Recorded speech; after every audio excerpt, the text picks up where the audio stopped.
Square for Restaurants is simple to learn and allows you to provide great hospitality.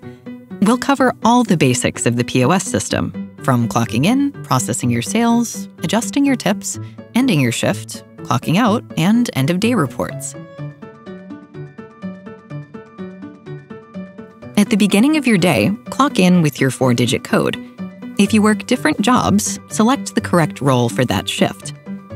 After clocking in, enter the same code to log into the POS and make sure your name is in the top left.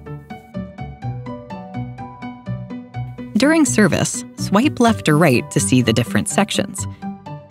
Your tables will have a timer, while tables managed by other servers will have their initials.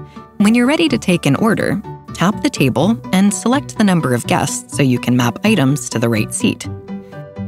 The order screen is organized by menus, categories, and popular items.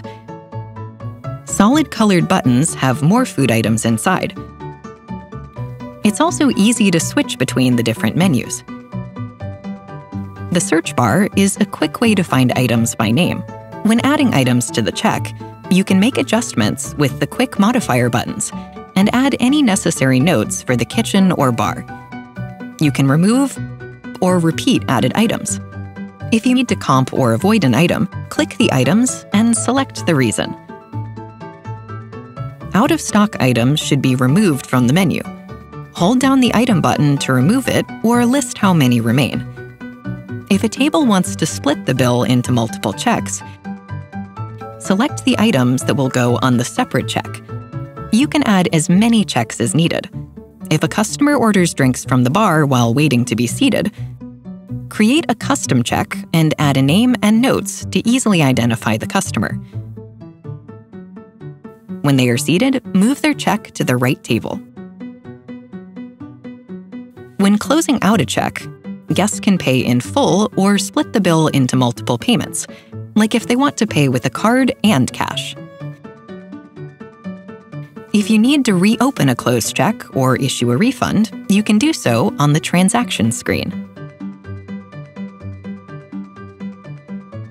During your shift, you may find actions that your role does not have permission to access. A manager will be required to enter a code that allows you to proceed with the action. Before you can end your shift and clock out, you'll need to enter the tips from any paper receipts on your closed checks. You'll notice 2 options, save and settle. When you save a tip, you can change the amount of the tip later.